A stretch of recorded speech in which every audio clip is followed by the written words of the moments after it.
Good morning. Good morning, Zoom land. Good morning, people in the office. Um, so I always like to start with something positive. So if someone has something to share, I have two generic iPhones on the call. Who are you? Who are you? How can I pick on you if you're generic? No. But if you have any good news to share, I'd love to hear it. Anything cool going on? Anything personal or professional? Angela Lee, I haven't seen your lovely face in a while. You have anything good going on, girl? I had a closing yesterday. My kids are still alive and healthy. I haven't killed them yet. Josephine, the girl twin, she's #1 in her class. And she is humble and kind and sweet. And I'm so proud. My son, Jacoby, all A's and B's. He knows why he's there to learn. And he's on his own journey. So we're just so happy for him. I love that. I love He that. wants- Is Derek still gone, Angela? Derek is back in America. Amen. And we're Oh. trying to maybe go see his mom in China this summer. So Nice.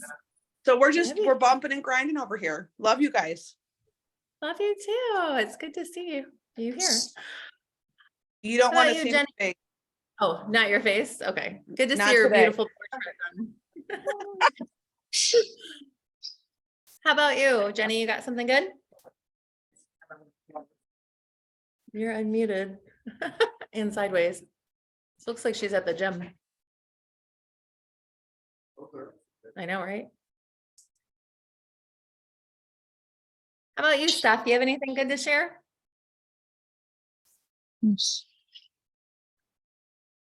Maybe. Oh, Jenny's like, really. no. Okay, that's okay. Yes, she does. She's showing houses for me later. Yeah, find Jeff Spire a house. Goodness. Is it later today? I don't know. I got 2 or 3 people, but I had a win. The Okemos guys that I spent like 10 hours with last weekend, they put an offer in on a $589,000 home. That got Yeah. that accepted. Yeah. Showed a new client one house yesterday. We're putting in an offer today. So those are the best clients. One and hopefully done. And I got a couple of people showing houses today, so as long as we can get something in, it should be a good week. Got Nice. a closing going on right now up north, $335,000 second home for friends of mine, so it's going on. Nice. Actually, it might be done by now. Hey, that's cool. It's nice when you drive that far and you actually sell something. Okemos Well, and Okemos, yes. yeah. The one up north, I never went up there. They went and seen it, called them, and they wanted to do the closing today. Didn't work for me, worked for them, so. Nice. Good. Well, that's awesome. That's great. Anyone else have anything cool going on? Can't follow that. No? Sure, last. Anyone else on Zoom have anything good, positive to share? No? I'm just Okay. out here taking my dogs for a walk on this beautiful day. Just want to chime in and say hi to everybody. Hey, Sean. Yeah, it's actually a perfect day to do that. So it's so nice out. And furthermore, happy Mother's Day to all you great moms in the audience today. So enjoy your weekend. Thank you. Thank you. I'm excited to see what my family has planned. Probably nothing. That's okay though. No, I'm like, this is one of those weeks though that it's hard to like not be outside when it's this beautiful every day. I'm like, wait, I have a job. Oh, Herman's been enjoying the sunshine too. That's exactly what I was just saying. So that's awesome. So Jeff and I actually attended a kind of cool conference yesterday. It was about networking and social media, and I really liked it. I thought it was good information. Some of it was above my head, but two of the things that I think are good takeaways was they highly encouraged a Linktree account. I don't know a lot about it. I am like the least techie person in the world, but it basically coordinates all your sites together so that if you're doing, especially if you're doing different things, like I know like Danny's a DJ also, and Sean's an appraiser also. So you can kind of link if you have multiple streams of things that you do into one place where people can go and click, and you can really build it out to be very specialized and specific to everything that you do and very user friendly so that people can access what they need to know about you very easily. And I thought that was kind of interesting. And then the other thing that I thought was cool is, and I don't know, maybe y'all know this, but I have 2 posts on Instagram, so I'm not very Instagram savvy, but I was amazed because you can build a QR code into your Instagram where it's something that you can share automatically with people. So you can let them scan your QR code on Instagram. It will pull up all of your things, and you're supposed to make sure that your bio is really tight. You have contact information on Instagram, and then they can scan that QR code and you can share your information very easily, and then, collect their information as well. So I thought those 2 tips were kind of cool. I always like to bring something back, and I didn't even have a bio on Instagram, so I wrote that yesterday, so I was pretty proud of myself. So today we're talking about a topic that is uncomfortable for me only because I'm not an analytical. I don't ever really think about numbers and data and things like that. I do some things in my life in an analytical approach, but when it comes to market stats and things like that, I'm like, oh, it's too much, lots of numbers. So bear with me. I'll try to make it as fun as I can while still talking about numbers. So as we know, the market has shifted, right? And it's went from a market of speed, right? Everything was as fast as you could get the buyer in there, as fast as you could write the contract, as fast as you could get, them under, their listing on the market, you could get it sold. Like it was a really a market of speed. Good morning. But now it's shifted and it has really become a market that is way more skill-based.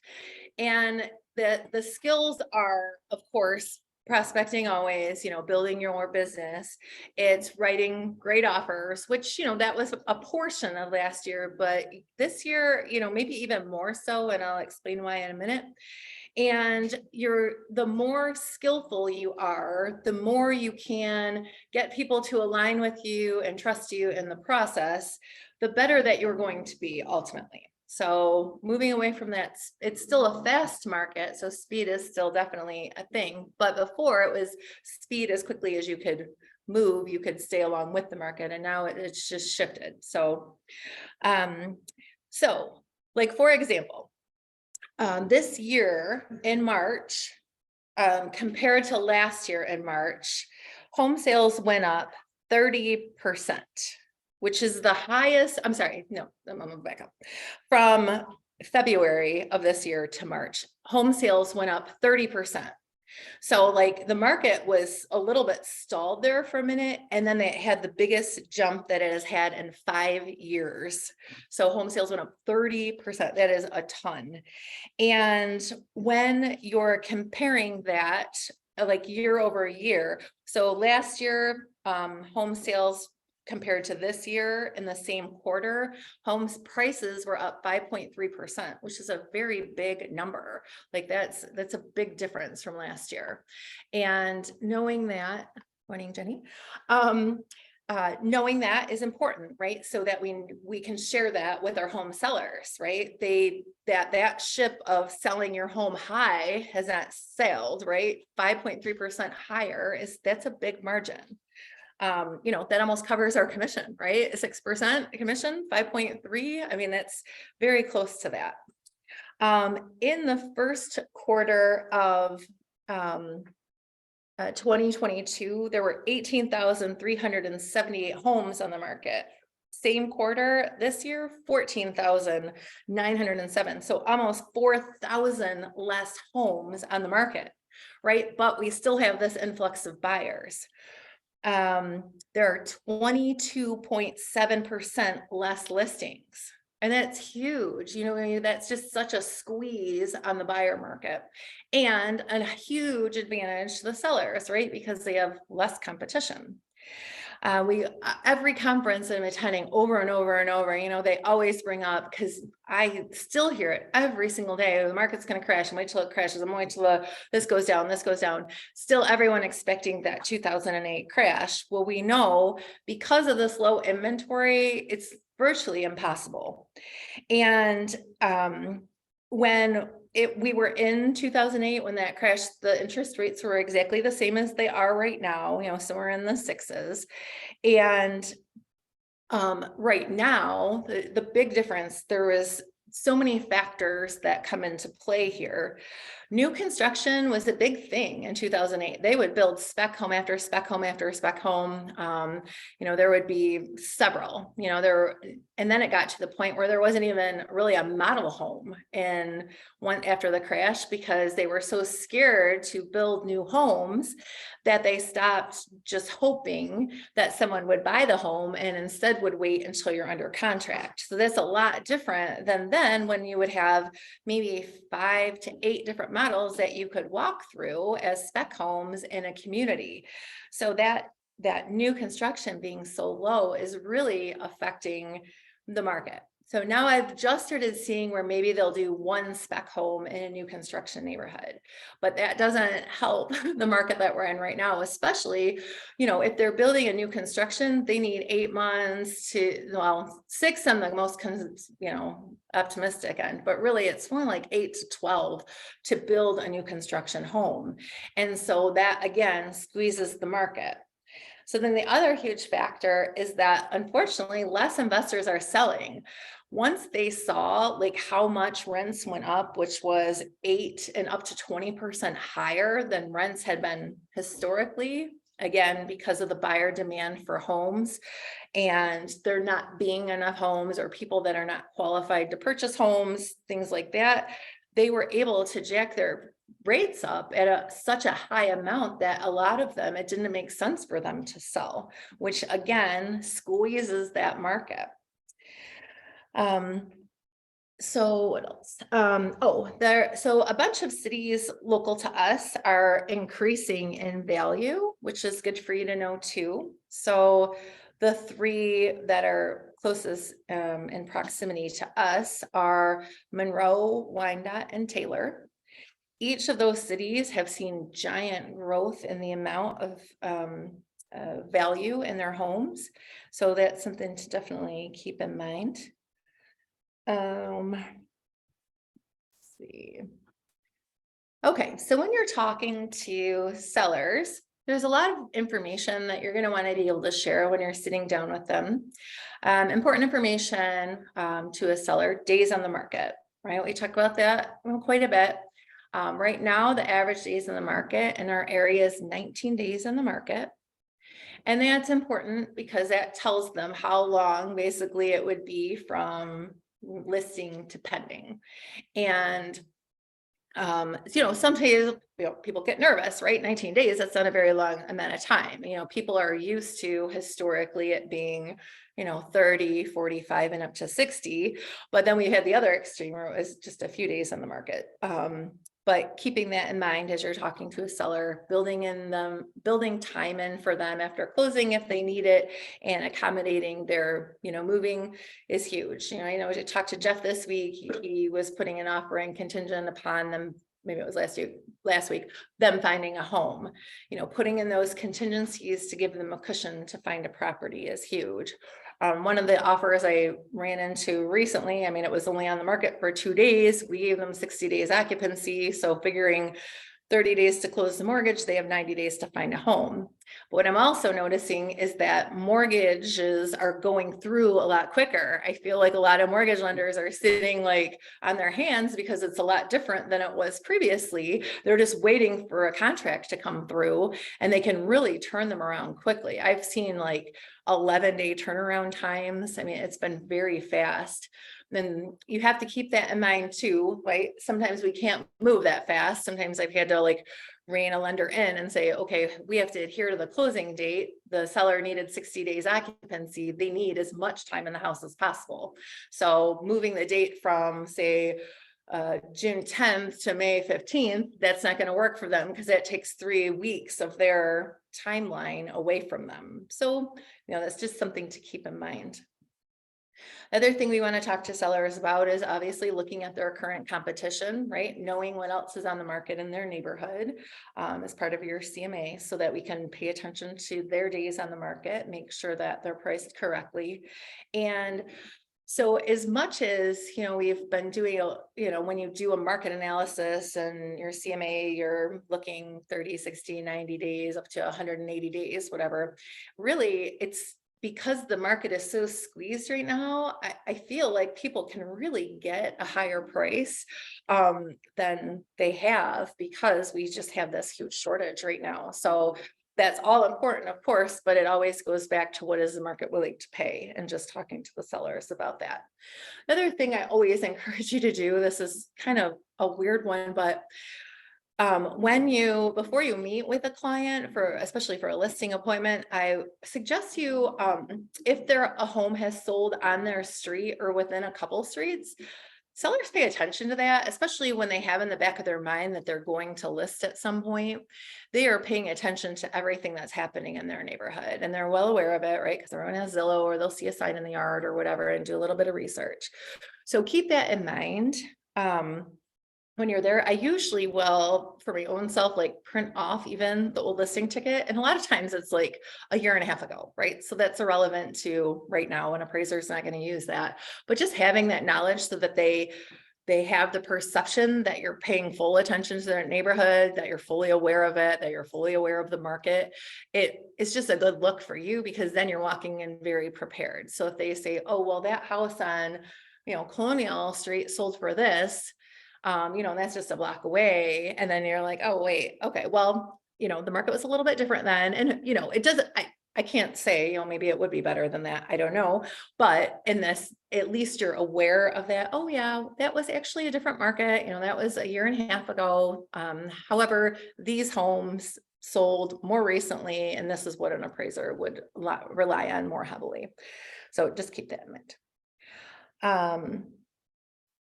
Let's see.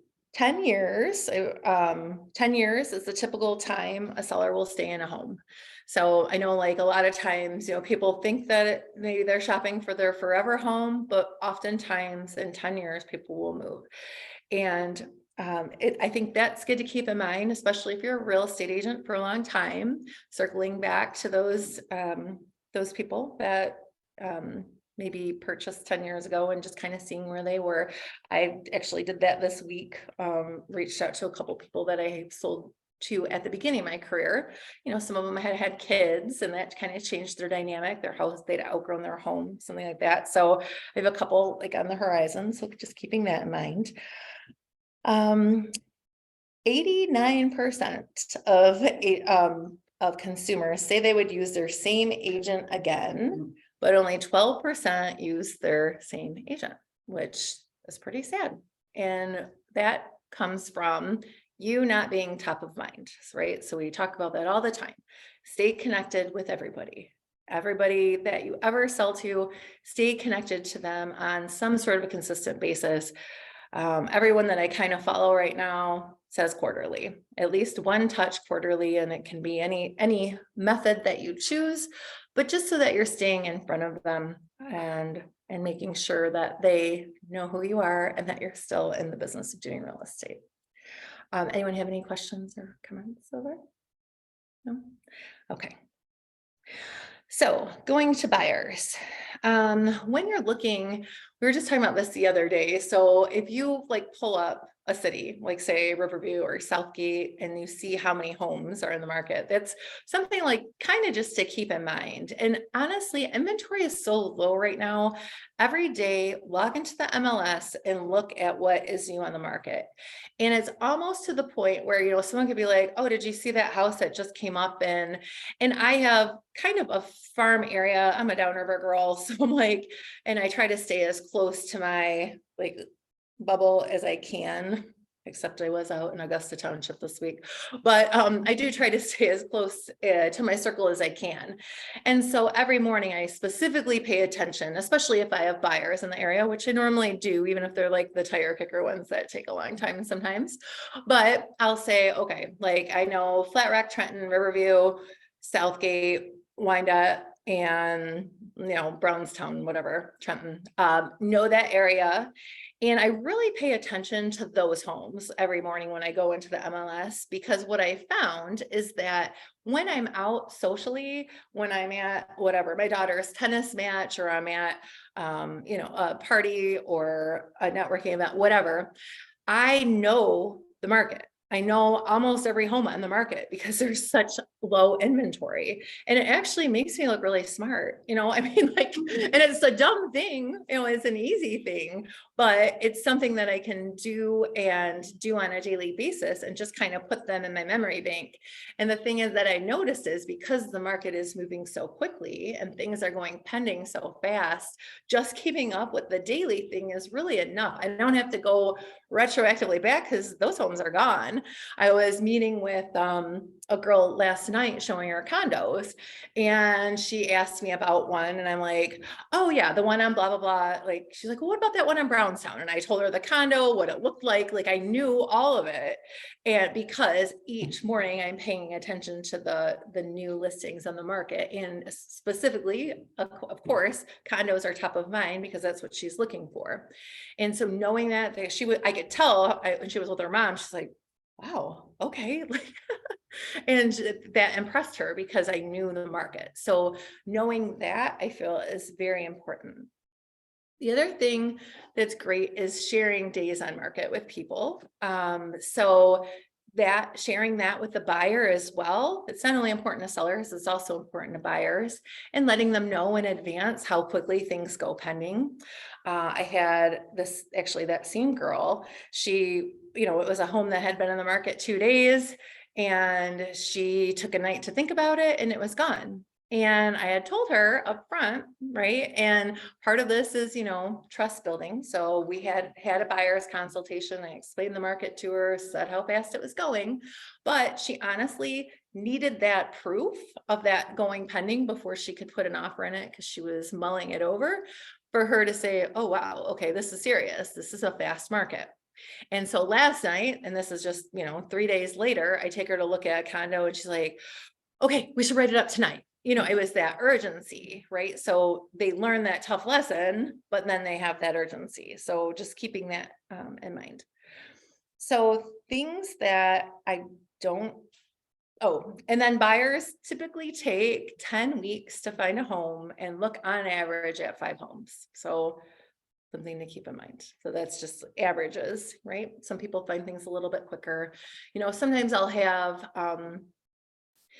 someone, well, this is the first home that I've looked at, and I'll usually say something in a very gentle way. Well, that's not true, Maria. Actually, you've been looking online for about 6 months. This is just the first one that you've stepped into, but does it check all the boxes that you were thinking of, right?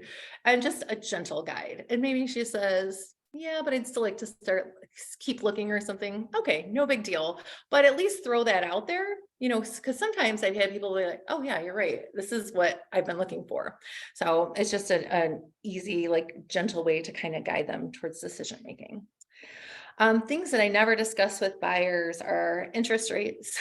She immediately, they're like, oh, what are interest rates? Well, that's a great question for your mortgage lender.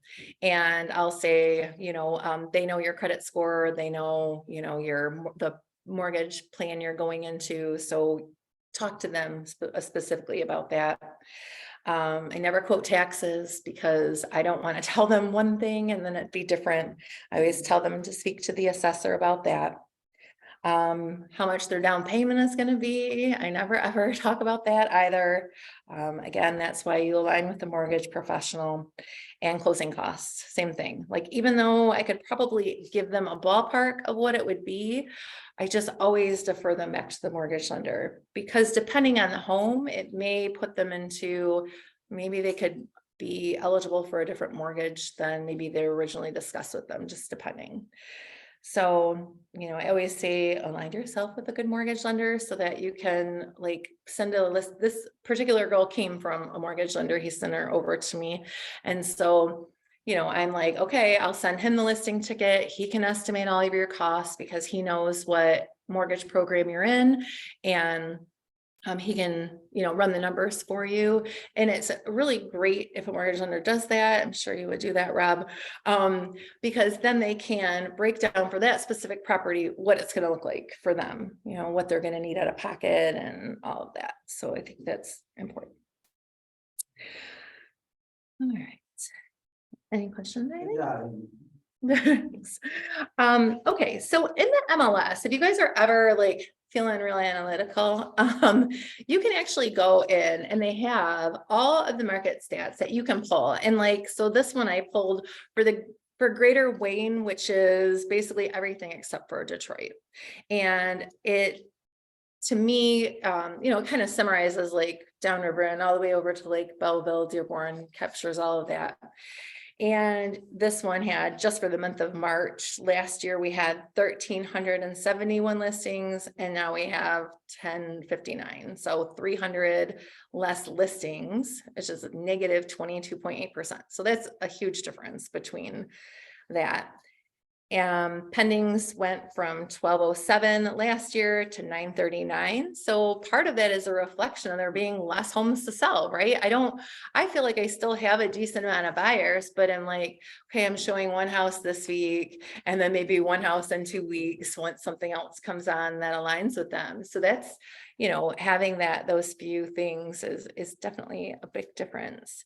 Median sales price in Greater Wayne County went from 190 to 200,000. And average sales price went from 242,000 to 251,000. And then, so you can go through, so they have it for downriver too, so you can get really specific. And not every category is broken down to the small, but I feel like especially if you're new, or you have an analytical, I think coming equipped with this kind of information is good, because this shows them, that you have your eye on the market, that you're paying attention to all that, and it will just automatically make you seem, intelligent because you have data to back it up, and you have, you could even share this with them if you, choose, if it's something that would interest them. I always say never give anything like this to them while you're meeting with them, but you can speak about it and then leave it with them to review, because otherwise the second you put a piece of paper in front of someone, they lose interest and they're just looking at the paper and you'll get a quarter of the attention, which you don't want. So keep that in mind. Okay. So in the specific downriver area, we only had like 306 new listings in all of March.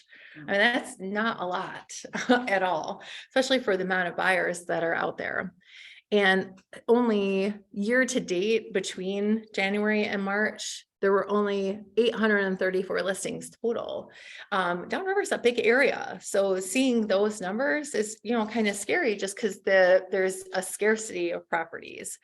And you can even break that down even further. They'll have you can pick a specific city. So I pulled Southgate up just to see. And they have only had 51 homes the entire year so far.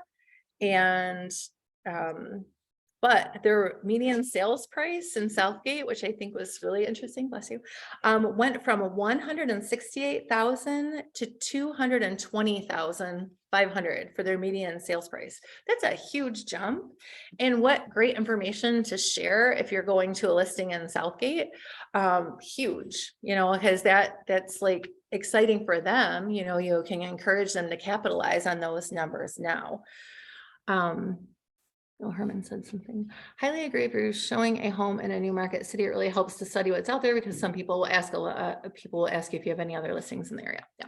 Oh, that was from yeah. And that is important too. Like what he just said. If I'm showing a house, and I was showing a condo in Riverview. Well, so I looked to see were there any other condos in Riverview, and I went ahead and scheduled them last night. So we saw every condo that was available in Riverview that fell within her price range last night, and she was actually really impressed by that, because she only came to see one. And I'm like, you know what? I was like, we were already looking at this. She drives from Northville. We're already down here. Sometimes do that, go out on a limb, because she was really impressed by that. And then she ended up liking that second condo that we looked at way better, to the point where she wanted to write an offer on it. So keep that in mind as you're out there showing. Sometimes take those little leaps and make those little assumptions and do the research. So if you're already out there showing anyway in a particular city, especially if it's a little bit of a drive, research the market a little bit. Is there another option? Is there another opportunity? Is there something similar?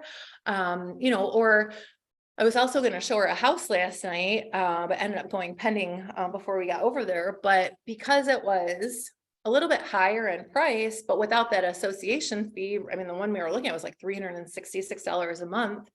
It was a higher priced house, but her payment would be very close because of the difference between the association fee. So that's something to keep in mind as well. What was it? The other property, oh, Trenton, that was the other one. So median house price was $199 and now it's $225. I mean, that's $25,000 is a big difference for homeowners for sure. Where in this area? That was in Trenton. Yeah, Trenton went from 199.9 to 225.7. So like a full $25,000 higher. And they only had 10 homes sell in Trenton and or listed in Trenton in the entire month of March. Riverview only had 6. I mean, it's tiny. I know, like Michael has Zillow in Riverview, and like if someone calls in Riverview, like there's no homes, right? So to me, what a great area to prospect. You know, if you do circle prospecting, this is great information to share, you know, when you're making your calls, because it's compelling to people. Brownstown's the other one. This one took a huge jump.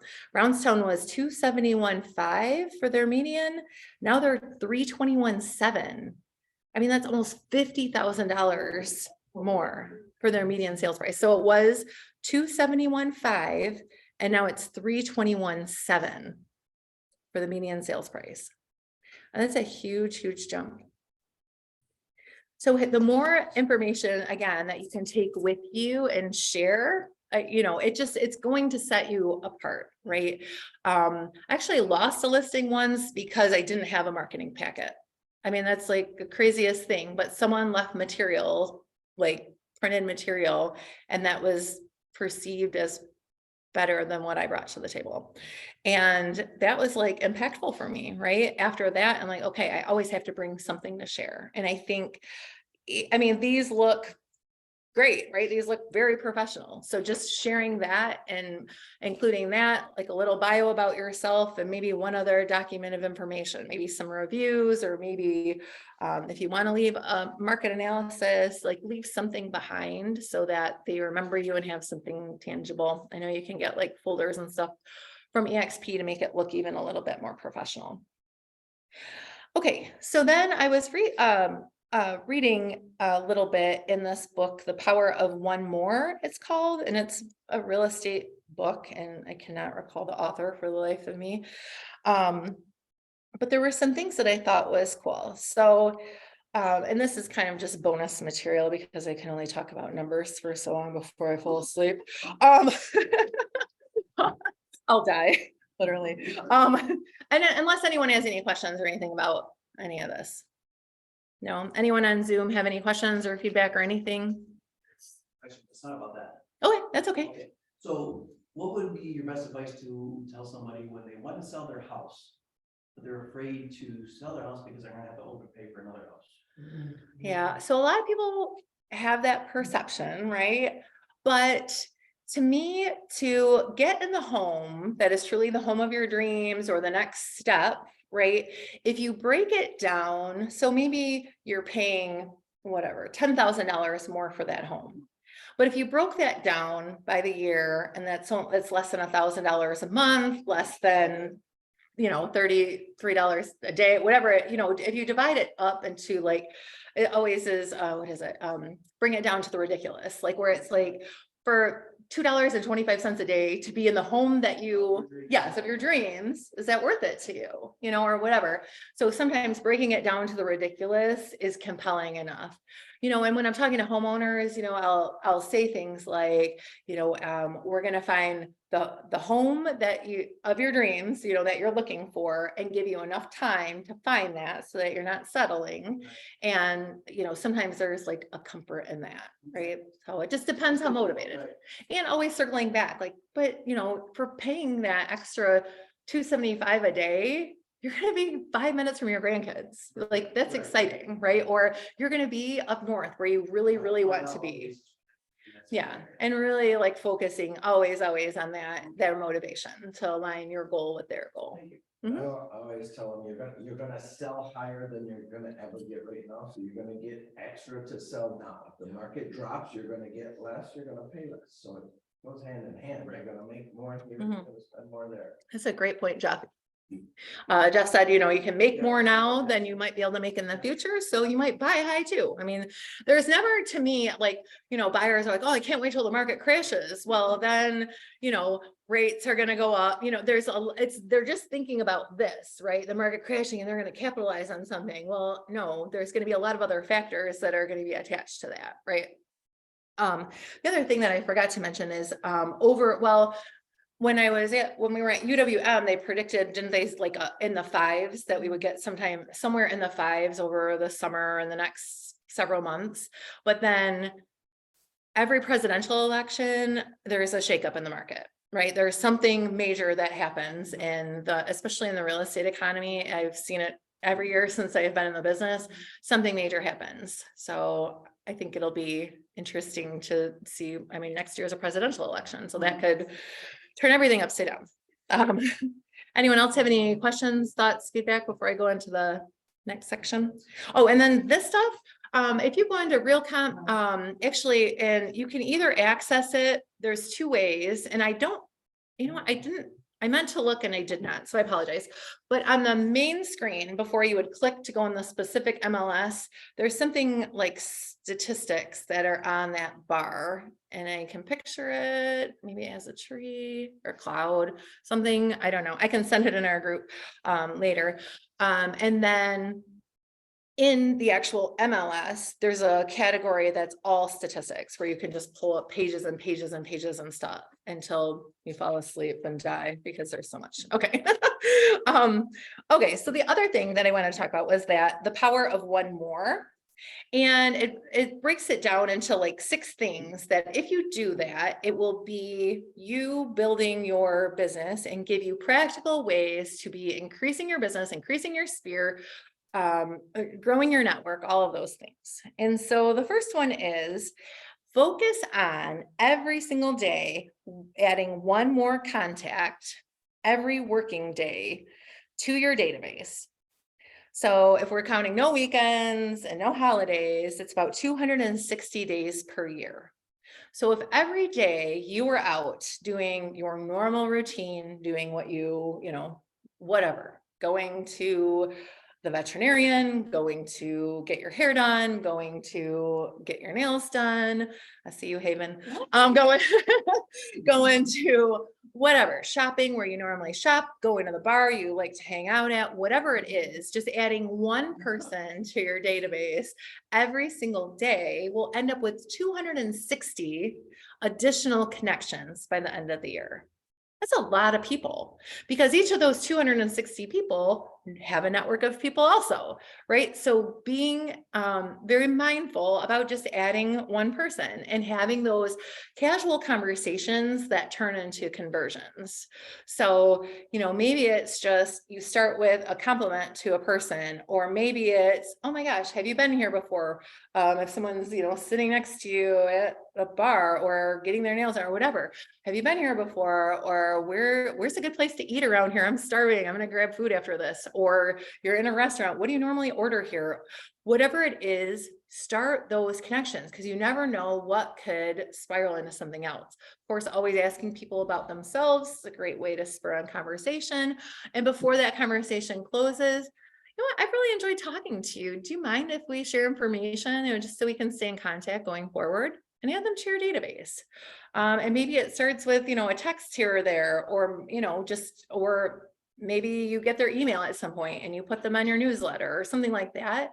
But make those little connections. If you could add 260 people to your database in a year, don't you think you could get at least 1 or 2 or 3 transactions as a result of that? Of course. And especially if you have a hobby, like I feel like I always say this about Jeff.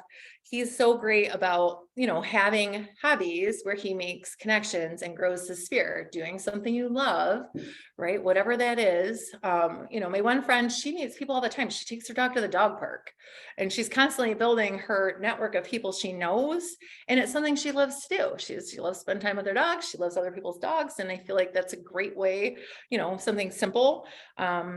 Whatever it is, bowling, whatever your hobby is, volunteering, Stacy has built so much of her business just by volunteering at the shelters. Like I feel like it's at least a call a month from somebody that she's met along the way there that was either they're a volunteer or works there or knows somebody. And it's such a great way where she's doing good, but also, reaping the benefit of it by just making those connections. All right, the second one is send CMA. So if you have a past client or you have someone that you think may be interested in selling, of a vacant house in your neighborhood, something like that, or you hear a friend of a friend, or while you're prospecting, they say, oh, this guy across the street, they're downsizing at some point, send random market analysis to people. It's free for us to do it. It costs you 50 cents to mail it, if that's how much stamps are, I have no idea. But it's an inexpensive way to offer a free service, right? Put your card in there, and then maybe not now, again, sometimes we're working on the long-term business, that they will come back to you at some point. And if not them, maybe when they're out talking to their neighbor and their neighbor says, oh yeah, I'm thinking about selling. Oh, I have this realtor that just mailed, and this, like, maybe they pull that piece of mail out and they say, oh, look, this is where our neighborhood is right now. That might be, compelling enough for the neighbor to want to sell. Do one more open house. For every 2 open houses, you are supposed to get a closing. I don't know, that's the statistic that is out there.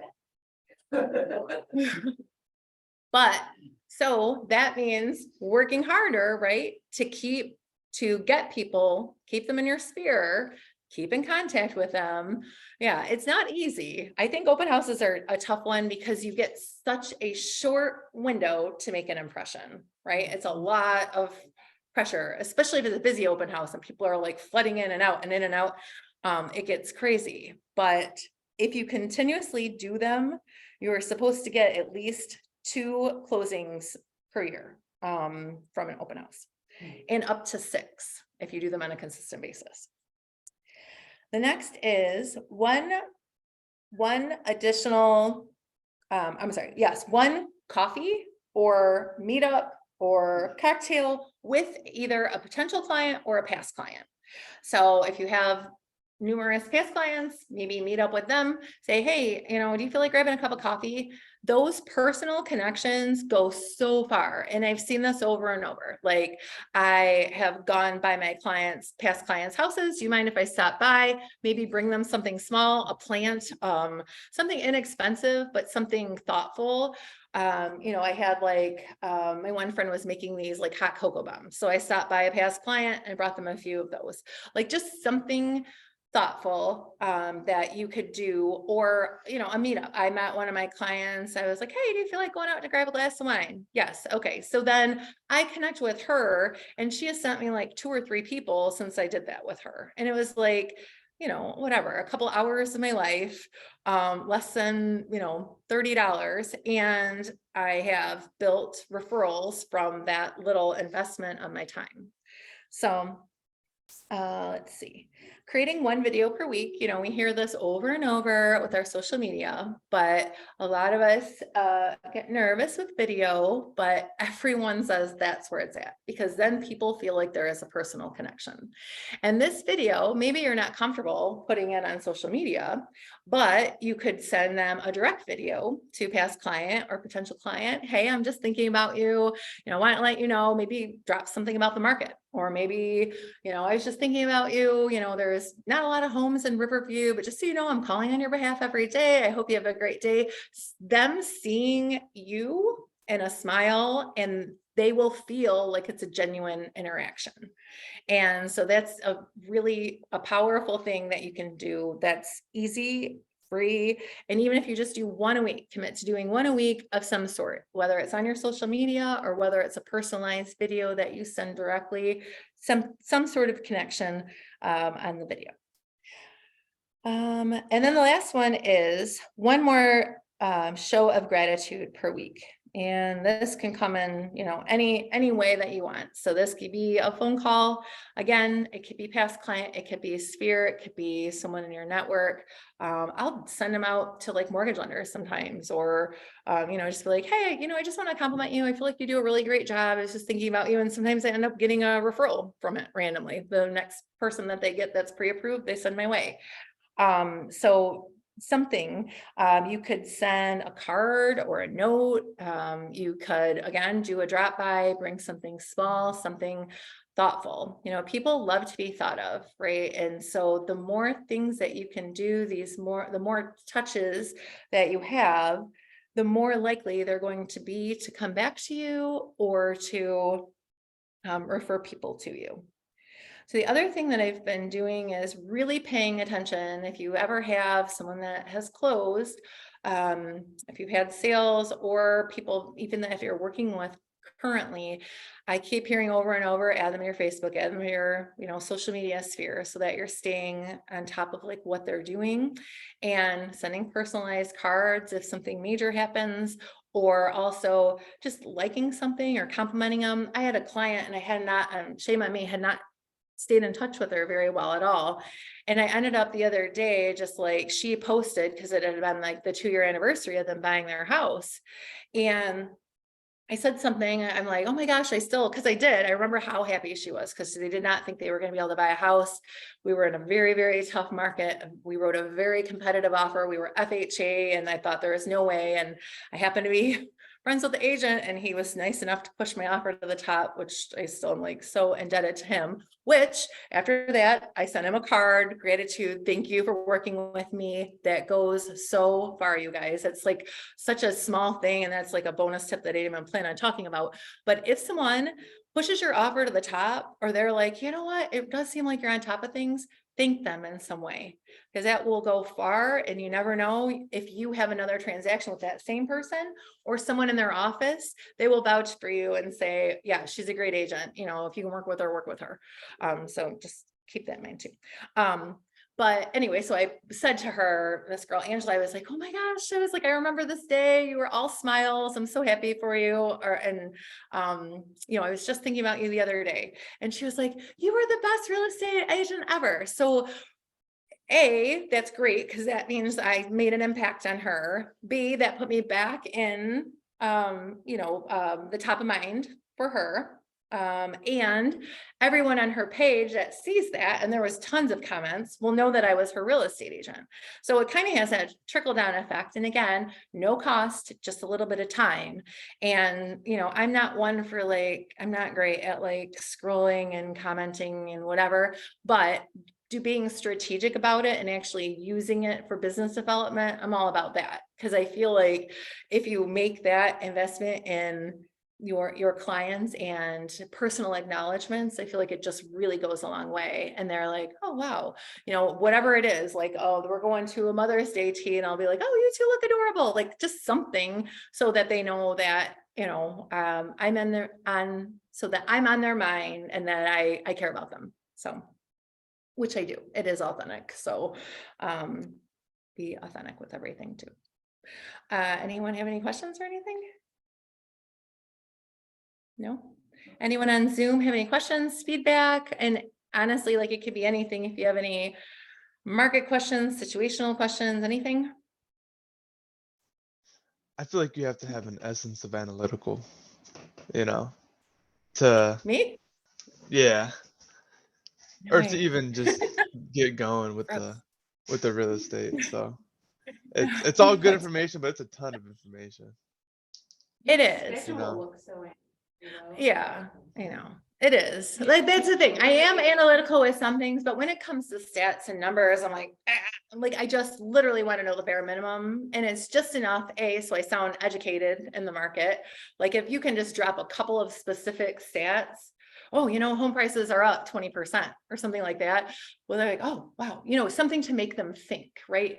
Curiosity goes a long way, especially in our business, and it opens a lot of doors, so if someone asks you how the market is, of course, we always say, oh, it's fantastic, whatever. But what if you said, oh my gosh, it's fantastic. Home prices are up 20% and we're seeing this influx of buyers in between the ages of 25 and 40, and they are hungry to buy homes and blah, blah, blah. Like if you say that, obviously it puts a little bit of data behind it, and how much more powerful is that, and how much more confident are they going to be in you just because you're able to drop a couple of specific market stats.